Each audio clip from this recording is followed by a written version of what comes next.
Hi, I'm Anjali Alapat, the host of Arcx, a series about literary inspiration. I have loved fantasy and science fiction for as long as I can remember. In these strange times, these stories are a wonderful form of escape, doorways to different worlds, offering glimpses into possible futures. In Season 3, I'm going to be talking to some wonderful South Asian fantasy, sci-fi, and speculative fiction writers to find out what really made them want to tell stories. We're going to talk about books, movies, TV shows, video games, and other media that shaped and influenced them as writers. Today we chat with sci-fi and fantasy author R.R. Virdi. Virdi published his first book, Dangerous Ways, an urban fantasy novel, in 2016. He is also the author of the Grave Report series and Star Shepherd, a space western. The first binding, the first in his new epic high fantasy series, The Tales of Tremaine, was released in 2022. The sequel, The Doors of Midnight, will be out in August 2024. Join us as we discuss stories within stories, the beauty and breadth of South Asian myths, the high cost of becoming a legend, complex magic systems, and complicated relationships. Hi, Ronnie. Thank you so much for taking the time to talk to me, and welcome to Arcx. Thank you guys for having me. It's a pleasure to be here. So first off, this is my favorite question, so I always ask this. Could you tell us about your journey as a writer, and did you always want to be one? Oh, wow. I suppose I'll start with the second half of the question. No, I didn't always want to be one. When I was young, especially high school, I fell under the desi pressure that we all know, doctor, lawyer, engineer. And I knew I wasn't good at math. I didn't have an idea that I'd be good at medical. So I figured, what is like maybe the dumbest of the three professions in my mind? And I was like, lawyer, I can argue. And I thought that's what I would pursue. But as I got closer to graduating, I generally felt like I didn't have a good handle or the direction to pursue law either. And it wasn't until the summer after graduating high school, heading to college, where I actually tried writing. And I instantly found love with it. It was difficult, but even the process was very fulfilling to me. And I've still never discovered why. Not to get very spiritual, but it did feel that way. I was just genuinely fulfilled and happy with the idea of chasing a story. Even when I first started and they were really bad, even just the act of writing genuinely felt like it fit for me. You know, we talked about dharma and like the whole idea of pursuit of something in our life path. As I've gotten older, maybe it's me justifying this to myself, but it feels like that's always what I was supposed to do because I've never been happier than in the act of writing. And maybe that's why I haven't let it go. Like I've had a lot of opportunities to quit and try to be sensible and maybe get a normal job and career like my parents always wanted, but it's always felt very wrong and this has felt very right. I mean, you're speaking to someone who did a whole year of law school before calling it quits, so I feel you deeply. I'm also genuinely so glad you didn't give up on it because I do think storytelling is very essential for everyone. I mean, for society at large. So it's a great thing that you stuck with it. Thank you. And I also wanted to ask, were there any particular books or movies or TV shows? You mentioned you kind of came to this after high school. And I mean, was there something that kind of struck you and kind of made you want to tell stories? Believe it or not, I think more than anything, it was the urban fantasy genre because not only were some of my favorite authors writing it, but it was something I didn't see growing up because it was a contemporary setting, which means it allowed for more people who look like us to be in the stories. But the earliest stuff I saw was more myths from our cultures and other cultures that maybe I didn't see as much growing up at a younger age, which were more dominated by the Western zeitgeist, very Odyssey, very Iliad over and over, the Roman and Greek stories predominantly, and then Arthurian and British. And as I got older, TV shows started venturing out more, like Supernatural in my teenage years, started doing like, here's a Babylonian creature, here's South Asian, here's Chinese or Japanese. And it opened my mind and it made me realize that contemporary settings allowed for contemporary people and contemporary stories, which opened me up to, I guess, the breadth of what could be done. And it made me more excited about the nature of storytelling. Because growing up, it felt like being in America, where obviously I'm part of the minority, that people like me didn't belong in a lot of the stories. And I never made that conscious connection. It was just a very quiet, I guess, secondary subconscious assumption. Because when you look at the breadth of stories happening, folks like us weren't necessarily included all the time. Or there was maybe a comedic role instead. And as I grew up, I started seeing that change. And I think that's always been in my subconscious, which is now why I'm finally tackling and being able to write South Asian fantasy in particular.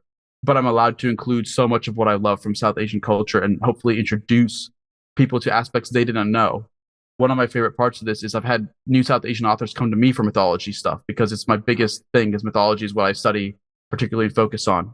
It's a huge passion of mine, finding even small regionalized folklore, folk tales that might be not as popular because, they're not included in Mahabharata or Ramayana that everybody has seen a million times, but showing just how wide our culture really is. It's so big that even the greatest epics haven't encapsulated everything we have to offer.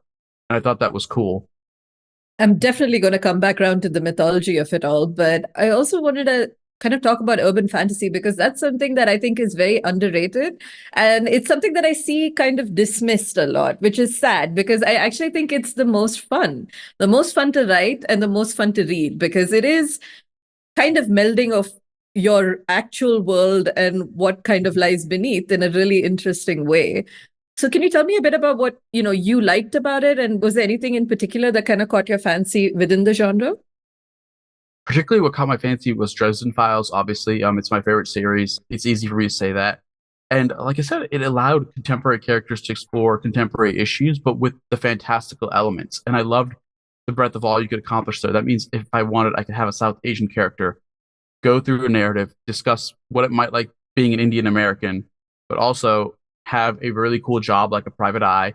So you're touching on other genres that people might like the noir, but then adding the fantastical elements. But I could also add new stuff of, do you know what a Rakshash is? Do you know what a booth is? And you're like, oh, it's a ghost. But then how can I make it different? There's also the creative element of I get to play with it. I don't have to treat it the exact same way as a Western ghost might be, which is something like we talked about Supernatural that they did really unique. They even focused on certain kinds of creatures and how different they could be across the breadth of cultures and how there are different ways to kill it or combat it or how it hurts people. Or maybe it's not bad at all. It's a misunderstood thing. And it added so much more depth and numinousness to, I guess, the spectrum of mythology, that things aren't black and white. There's also the personal interpretations of things today. And it feels like it gives you this really cool playground to dress anything because we live in a contemporary environment. So I think it allows you to just do so much more with fiction, from talking from social political issues to just also really cool plot points. And I feel like urban fantasy is a genre where you don't have to compromise. And I mean, you mentioned Dresden Files and Supernatural, both of which are old favorites of mine. But have you kind of drawn upon anything from those series in your own work? Yeah, so Dresden Files, especially because I grew up before reading a lot of fiction. My mom had a variety of old fiction from her time. So she collected a lot of a variety of work. So she had like old Star Trek novelizations, but also a lot of mystery, horror, and thriller. And I grew up with those. So I definitely loved the mystery voice. And when I read Dresden, it was the first time I saw urban fantasy. And it had such a familiar tone in that it's a very noir detective story, but then with the fantastical elements. So when I started setting out, I also chose to follow the trope of the private investigator, the noir type. Felt very natural and it gave me a place to learn and study. So I also did an urban fantasy detective series. And I think I've kept a lot of that voice because one thing I love is that those genres have really good pacing. They also really hinge on really cool plot twists. And that's something I've kept even in my fantasy work, which doesn't necessarily have to happen. You don't need plot twists in fantasy, but I love the idea of using them even for secondary parts of stories. It doesn't have to be the climax, but putting little secrets and clues together, because I've always loved the mechanic of, as a reader, finding them and then looking backwards after a reveal happens, seeing that all the pieces were always there. I love that. And I mean, before we kind of jump into discussing your books, I wanted to tell you how much I really enjoyed The First Finding and The Doors of Midnight. And it is a very epic series because I kind of felt like the protagonist, Ari, he's lived about 10 lives before I finished the first book. So by the second, I started to get the shape of what you're doing, the legend you're building. And so, congratulations, it's a very special series. Thank you. And to kind of kick things off, I wanted to ask you about your world building process. There's a lot to work with here because there's a magic system, and then there's a lot of societal hierarchy, and there are a lot of different societies. There are different races within all of this, and there's different languages. This is a very complex world. How did it all kind of come to be? More than anything, I relied on the history of South Asia as far back as I could go to the Vedic period and dialing it up to the peak of the Silk Road. And then obviously just before short of colonization, specifically colonization by Portugal, not England, because that was something I wanted to at least show hints of, even though I don't have Portugal. But it's something I've noticed a lot of people in the West aren't aware, like how long they were in Goa, for example. So with the world building, I chose both South Asian history as well as mythology And I thought for a story about storytelling, I wanted to do my world building actually by writing the founding myths first. So I didn't write the history out. I went like, okay, through the Vedic period, what were the myths like, and how did they change as we went to Hindu? There's a Tamil take of Mahabharata and Ramayana, and we have like the stories of how okay, Brahma created the universe, but then why isn't he worshipped as much, and where are his temples? Because there's the whole story of how he was cursed not to be worshipped. Where's the introduction of Shiva come from? And then I recategorized and redid that and dialed it up my way because I'm focusing on comparative myths. Because there's a lot of similarities between South Asian and other culture myths that some scholars have said, come from the Proto Indo European, because we have similar etymology roots from Proto Indo European that show up in Lithuanian, which is the world's most conservative language. So it's one of the closest to Sanskrit because it hasn't changed as much as all. We have similarities to the Norse myth because there's the legend of Indra slaying Vitra, who was in the shape of a three-headed dragon at the time, with his proto war club, Vajra, which was also had all the power of a lightning bolt.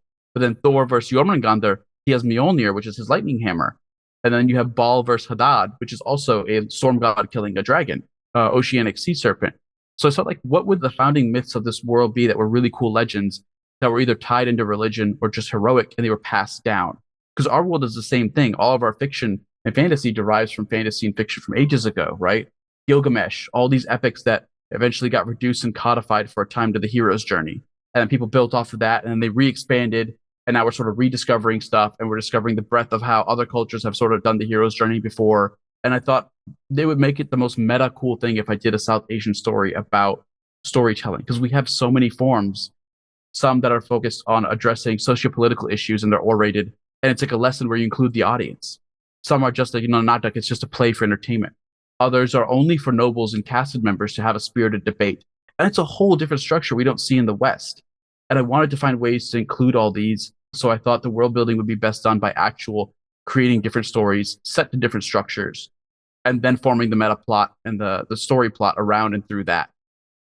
The thread of stories through it is a particularly fascinating thing because, for one, I think oral storytelling is very prevalent in South Asia, and it is wonderful to kind of work it into something. And also, I think just in terms of when you talk about the hero's journey and like the dominant myth, it is something that we've come up against a lot, especially when you're looking at South Asian or even Southeast Asian fantasy and sci-fi moving into the more mainstream. And it's just that it is very different and we are pulling on very different things. It is nice to kind of turn that hero's journey on end.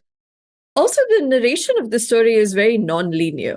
We are essentially being told the protagonist's story with flashes of where he is in the present day, and he's narrating it to a woman that he has kind of a complicated relationship with.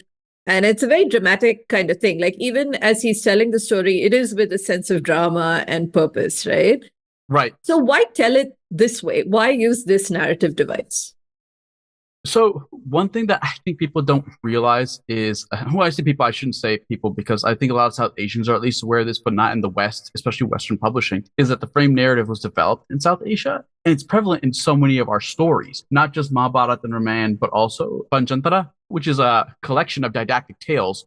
And a lot of people don't know this, Western fairy tales come from. Most scholars at this point have agreed that 30, maybe to 50% of Western fairy tales, ballads, and folklore are inspired by the original stories of that. Even our short story collections and our short story formats have a lot of frame narratives. It's someone telling a story of stories. I think to the West, the most common example that they might know of would be probably 1001 Nights, Arabian Tales. That might be more common to them. But there's also some South Asian stories that contributed to that overall collection that people didn't realize. This wasn't like this was just written in one go. These were collected stories by travelers, explorers, and scholars for so long. And it's such a natural structure to our culture and people. It didn't make sense to not use it if I'm doing a story about storytelling, because it also allowed me to get more meta with, I have the past and present, but in both periods, I'm also allowed to tell stories within that story. I can tell a story in the past that Ari's telling. So you have the present Ari telling a story about his past life, past Ari hearing or telling a story, and then even with that another story. Because we have history of that happening too, where a character within a tale is narrating a story to another character. And there might be a lesson in that. There might be a secret or Easter egg. A lot of stories have philosophical or moral implications. They're used to teach lessons or impart wisdom, or even just point out like hubris or a warning of a curse, or maybe how to be a better king or just obviously the entertainment value of a beautiful romantic story or romantic tragedy. All my research continues to show that South Asian culture has tackled almost every aspect of storytelling, including theme and motif, very similar to the same time as the Greeks would have done and the Norse have done. So this allowed me sort of the breadth to do all of it because I don't want to have to leave it out if I don't have to. Like I want to be able to show how wide South Asian storytelling can be, and then the history of how it evolved because it did evolve obviously along a predecessor to the Silk Road as we know it, and then the Silk Road itself because so many people traveled. We have records of an Indo-Greek kingdom called Yavna. We know that there was Indo-Roman Parthian trade through the Red Sea. There's a beautiful story about how an Indian sailor through monsoon winds got blown off course, was stranded in the Red Sea, and Egyptian sailors found him and brought him up to Alexandria to talk to the king. And eventually, through translation and time, he was able to show the Egyptians, Greek, and Romans how to take the Red Sea and use the monsoon winds to get to India, which opened Greek and Indian trade, but also that meant storytelling trade, philosophy trade. We know that Nalanda was the world's first residential university, which doesn't get as much credit in the West, but because it was primarily Buddhist centric, the advent and spread of Buddhism means that people from as far as Japan have been shown in records to have been to Nalanda, which means they brought Japanese culture and stories there and brought stuff back. And it allowed for the proliferation and spread of Indian stuff throughout the world. And as the series goes on, one of the things that's going to happen, which isn't really much of a spoiler, is you start seeing students from other cultures slowly filter in. And I want to show how is that going to change stuff and what else will that expose Ari to within his home country. And all that rests on being able to do it sort of in this dynamic storytelling structure that comes from our culture. That's very interesting that you mentioned like the filtering in of other cultures, because I think something that's quite central to Ari's character is that he doesn't really know where he comes from. He's been brought up in a very kind of closed space. He's always known just kind of exploitation. So when he does spread his wings, he's sort of constantly seeking because on some level, he knows people haven't really told him the truth about himself. I was wondering about that perspective because from the beginning, it really does feel like everyone knows more than he does. And was that a deliberate choice? Yes, and it kind of has to do with like another meta layer of storytelling. We know that there's a tiled or trope of like the orphan protagonist, especially in Western stories. And I decided to make this relatable to the West, but we have similar ideas in South Asian mythology. One thing that some Indians picked up on and some people in the West picked up on for a different reason is there's a story in book one about a character called Radhivan, who is a son of himself, and sort of the idea of avatar or avatar in the West. And people interpreted that as obviously Jesus' birth, the virginal birth. But what I tried to show, if people look it up, is I've kept to a solar deity in here. My version, Brahm, not Brahma, is a solar god. And the narration and style of that story also perfectly emulates and encapsulates the story of Surya and Kunti, who also gives a virginal birth to a legendary hero character. I've talked a lot about orphan characters as well throughout even some of the nesting stories, and I'm doing like a meta commentary. And then Ari is given that book one by Marab, which is a closed book that he can't open. And there's kind of meta layers there too, like a story that can't be opened yet, a story that can't be told. Ari's trying to figure out how to open that, similar to like he's trying to figure out his own story. The novel gets kind of psycho, I guess, like conspiracy theory levels of deep with how many layers I'm trying to do, but that's something I've always loved. The complexity of South Asian storytelling as a whole, maybe not just one encapsulated volume, but as a whole, is sort of something that lends to that. And I've always found that beautiful. And there's something that I've also seen with going back to how stories migrate is in the Zoroastrian and the Indo-Iranian, there's a flip. So we have Asura and we have Devas. But the Zoroastrian also have them, but they're actually flipped. The Devas are the bad guys and the Asura are the good guys. So Indra is actually a negative character in the Zoroastrian. And I thought that was very fascinating. And that's something that's also tackled in the series as people see there's similarities between the myths of the Ashura that I've chosen in other cultures, maybe by different names, different other things, but they're still there. And I've noticed this has happened throughout our real world too. And Ari then becomes a vehicle for getting to explore that as much as he gets to explore himself through that. I didn't want this to be a story of who Ari was in the past. If it's about legends and building your own, I thought the less he knew, it gave him a more valid reason to search for himself and realize in his search he was starting to build himself, which is why, like you said, he grew up in a very closed and exploitative environment. He's always in survival mode and it's very fight or flight. And sometimes his lies aren't a measure just to lie. There's their protection. If he builds a reputation, maybe he won't be attacked. He won't be taken advantage of. And in book two, he learns more of how even sometimes he's doing that to protect himself. His lies and reputation can get ahead of himself. and they can cause damage or get him into trouble or maybe put him on someone else's strings. And that needed to happen because he's using the lies to define himself because he doesn't have that definition for himself yet. And I think also it's worth saying that he has never lived without being under the thumb of somebody. I mean, except for brief moments where he thinks he has freedom, but he doesn't really. He's always aware that there are people bigger than him in this world. And every time he thinks he's kind of slipped the noose, it kind of tightens back around him, which is a fascinating way to sculpt character because you keep giving people a little bit of hope and then they realize that, oh no, I'm still under the heel, which is kind of creating a tinderbox. He is a tinderbox, I would say. Yes, that's a perfect metaphor given his association with fire and certain etymology. I thought it worked very well for the past story because we know, at least in the present, he's survived till now. We just don't know what the consequences were and how they shaped him in his youth to be continually almost like a disaster, and why he's so different in the present, where he's also mature, but he's a lot more somber.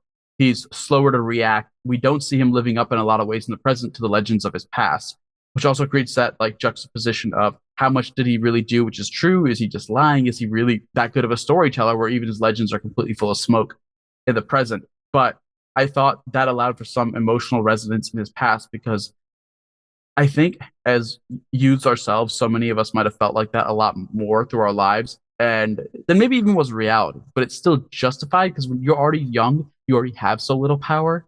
So any transgression, any being under someone's thumb is not only magnified, but it feels kind of hopeless. And I think you're more prone, especially in your youth, and then especially more if you're neurodivergent, to have these cascading ups and downs, feeling like any sort of setback is a lot larger blow than it is. And part of maturity is realizing that while that sucks, hopefully you can get through it, or it's in the past and you're supposed to try to be a better person no matter what, and continue your own growth. But that's a hard lesson to learn, especially for a child who's only ever known that.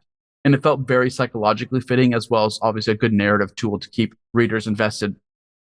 Eloise is another very fascinating character because we know she's on her own quest and she's fairly ruthless about this.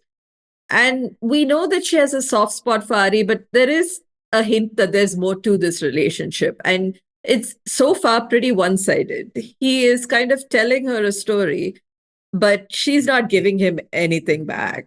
I mean, it's taken him almost to the end of book two to figure out that she's looking for something too. Yes, yes. So, can you tell us a bit about her? Because she does seem very similar to him in some ways and very different in others.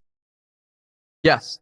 So a lot of that also comes from some of the relationships in South Asian epics, but also something that this is more something I've seen in Western storytelling because we have a breadth of feminine characters who are very strong throughout South Asian history, have their own motives and agenda. And this is something you've probably seen as a criticism in Western stories where a lot of time women haven't been given that credence. So part of the structure is also to separate them in like Eloine has her own story. Even though it might not be as much as in words, I've clearly made it clear it's just as important in weight to the story itself. And there needs to be some separation because I wanted her to have her own reasons and motivations that don't hinge on Ari. Even if they might be overall connected, she needed to her own independent storyline.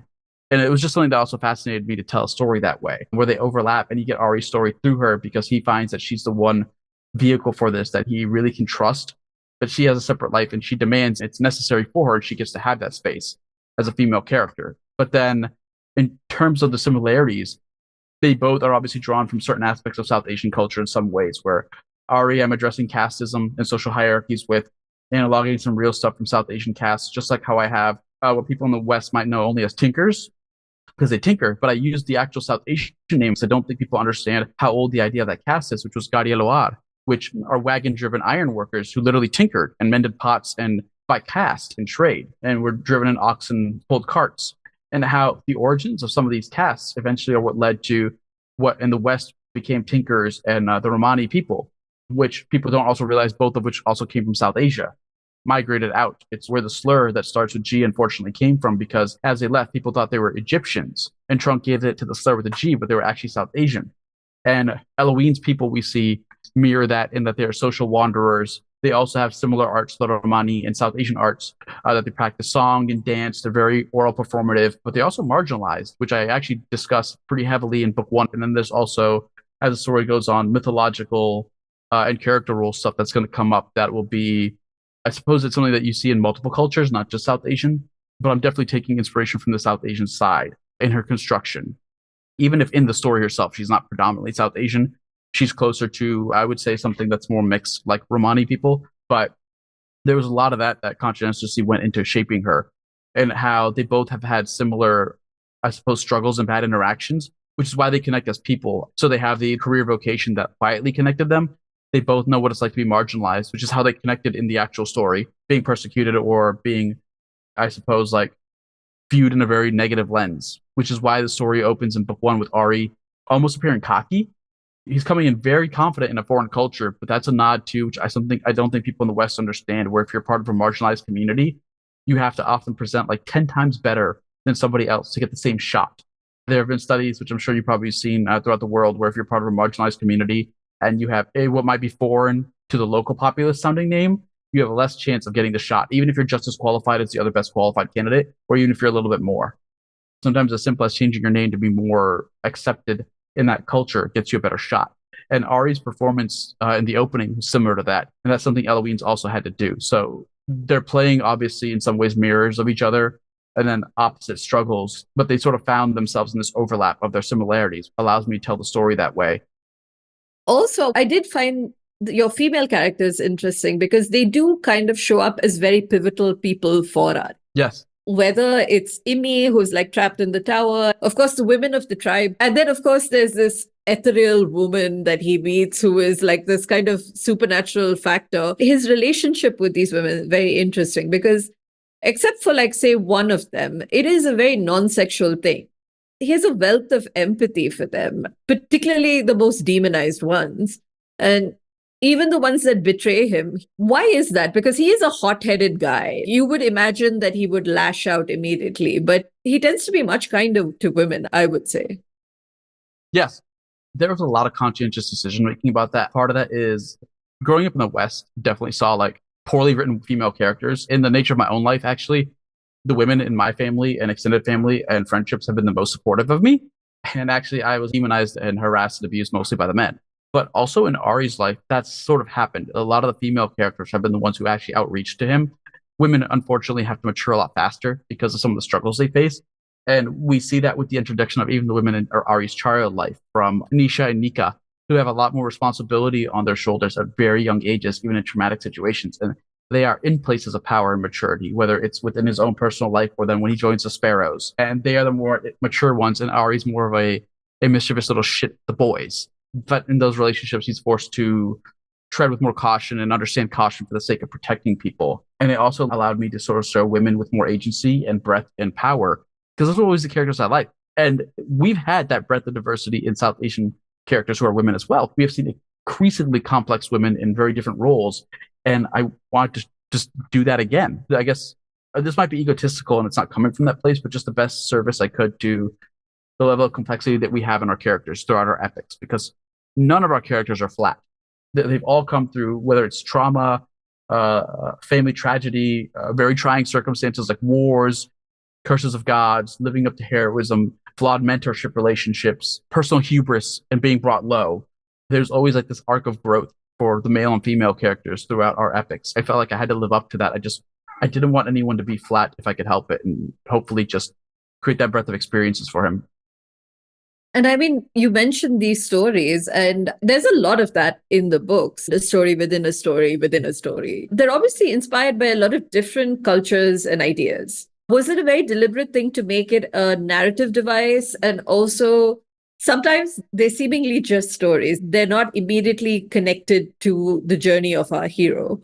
And sometimes it's very clear that it has a deeper meaning and you should be paying attention. Were you trying to mystify this?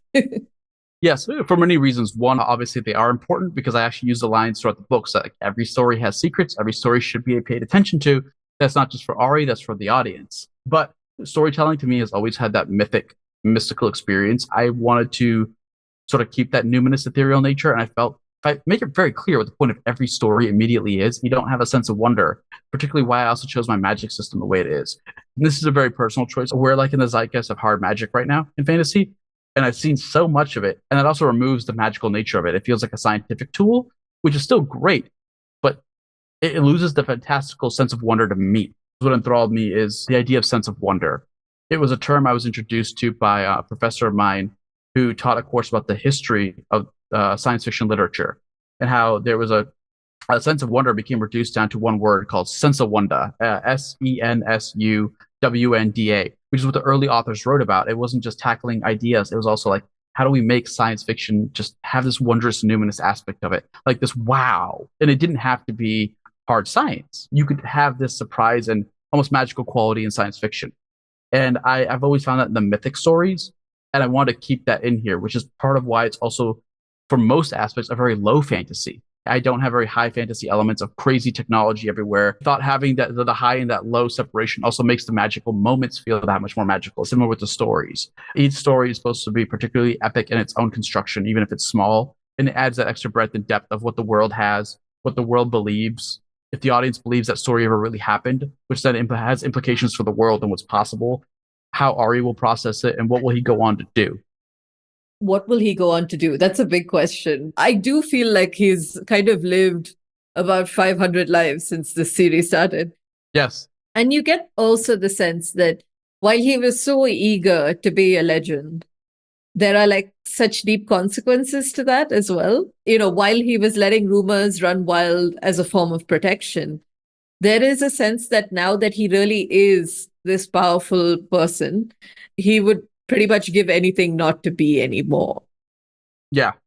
That I think comes from just life and also a quote I once heard that's always stuck with me. It's something along the lines of if you want to be rich and famous, try being rich first, see if you really want to be famous because there's very little benefit to fame, especially if you rely on fame for your income. It can be taken away. But if you just have income, you don't necessarily need fame. It only can bring problems. And I thought that was a very fascinating thing to attach to a storyteller and the idea of legends because it's all they are, they're fame. But if you built a life of fortune and wonder and loss on it, that's a very dangerous, capricious thing.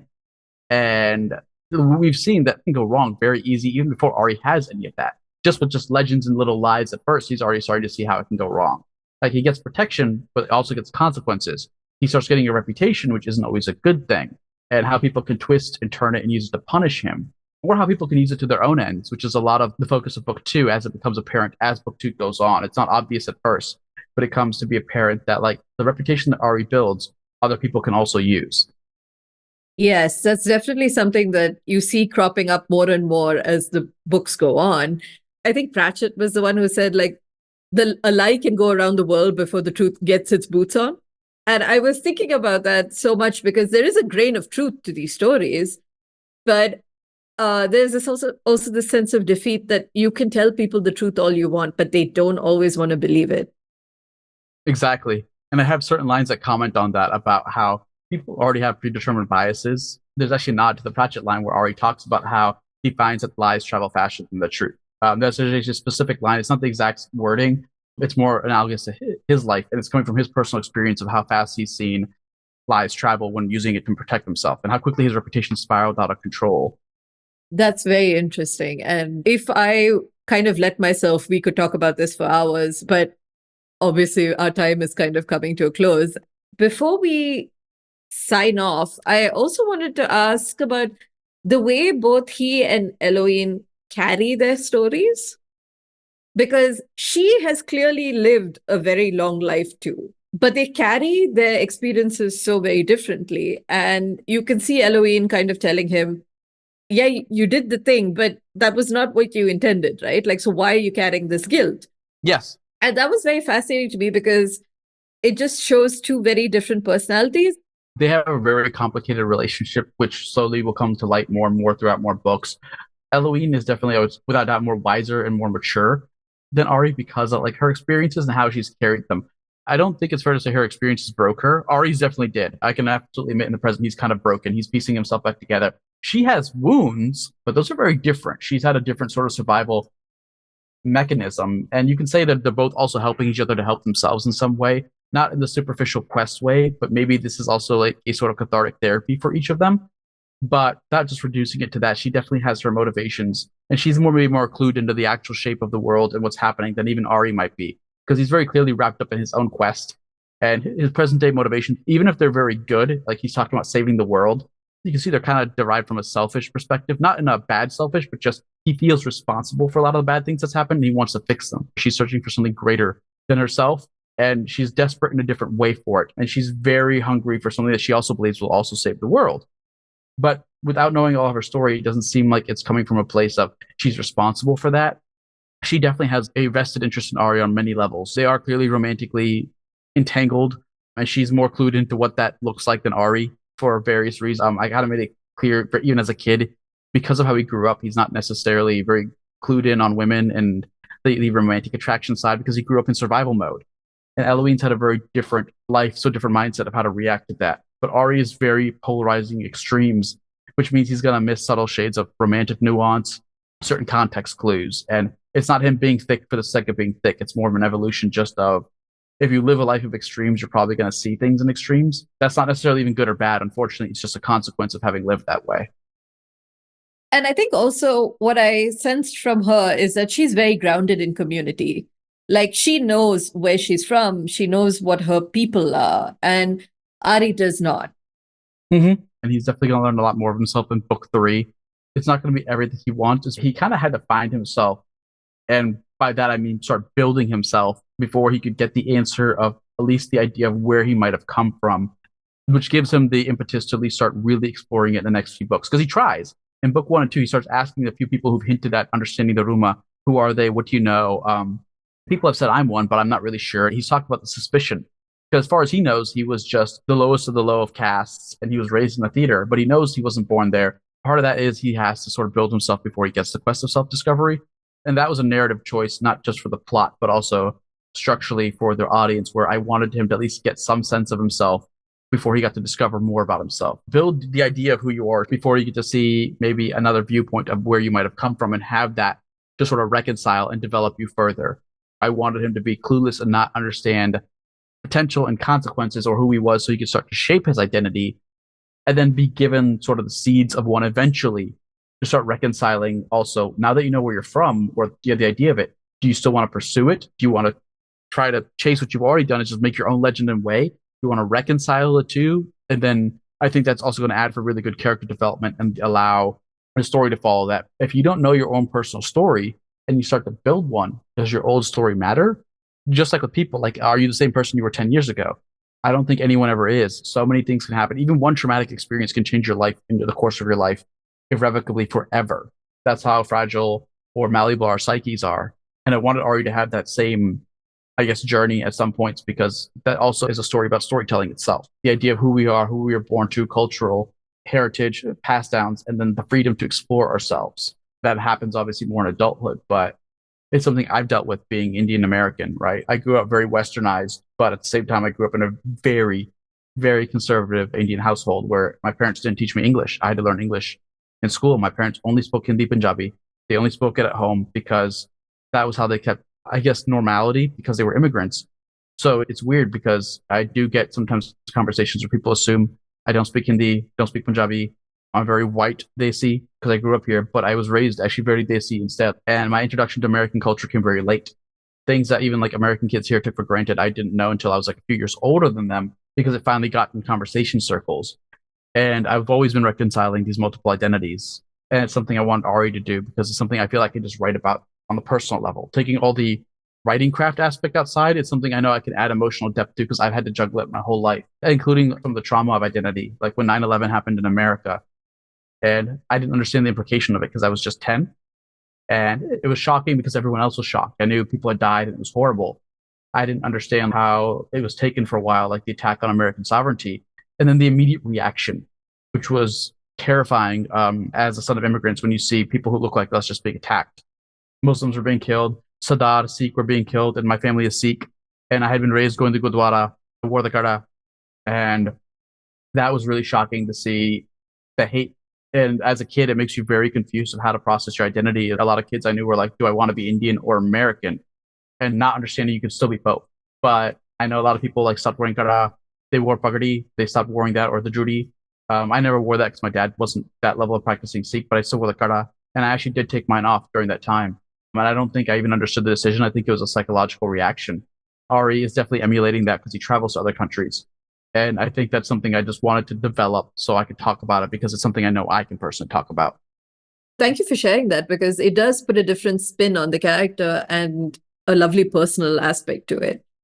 And well, before we sign off, on a completely different note, I just wanted to ask what's next for you? I know you're about to do a virtual book tour and The Doors of Midnight is going to come out officially soon. But is there anything else you'd like to shout out or tell us about?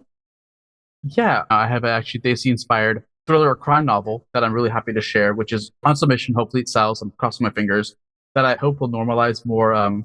But this is inspired by my dad's life as an immigrant cab driver in America. When DC was the murder and cocaine capital, there was a lot of stuff happening. Unfortunately, they see men and cab drivers that never got talked about because obviously there wasn't even like the equality level of focus in the media portraying like immigrants and what happens to them. So I wrote a story that sort of tackles things that they see have had to deal with where we're not seen always as the action lead hero in the West, whether it's conventional attractiveness, the way Hollywood might say it, or the assertiveness. There's the very idea that people have heard about, like the model minority Asian stereotype. And a character who has an immigrant has to reconcile that and the idea of being an immigrant in a strange country and the laws and stuff he might understand with finding his own agency as a cab driver. He's not an ex-CIA agent. He's not like the 90 different Jason Bourne ideas of stories where it's like, yes, he's a super soldier. He was ex-Navy SEAL and everything. He's a cab driver, but he's very intelligent. He grew up as an engineer, and it discusses things about how you might have heard of this, where people who come from India with a very nice degree, there's always some weird issue where the degree isn't validated here. I've known personal engineers and stuff who unfortunately end up in like crappier positions here because it's like, oh, we don't recognize that university.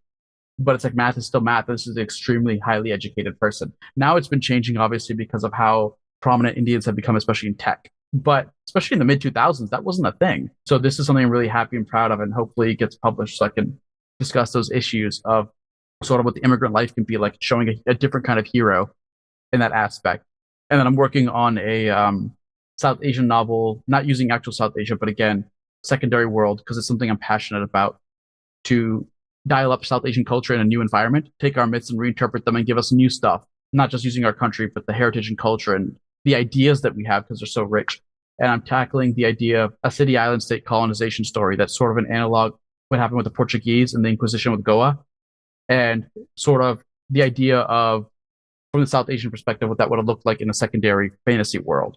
And then obviously bring in really cool South Asian myths and stuff to make it magical and fantastical. And hopefully I get to sell that too. That sounds wonderful.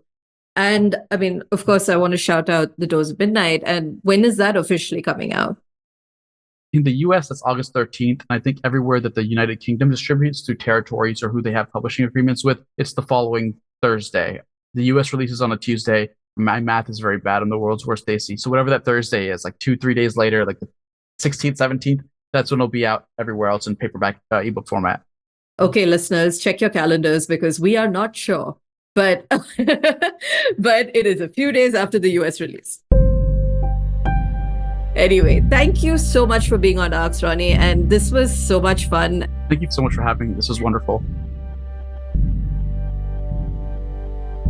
I hope you enjoyed this conversation as much as I did. You can follow RR Virdi on X at RR Virdi. Arcx is a mini-series from the Subverse, the podcast of Dark and Light, a digital space that chronicles the times we live in and reimagines futures with a focus on science, nature, social justice, and culture. Follow us on social media at Dark and Light Zine or visit darkandlight.com for episode details and show notes.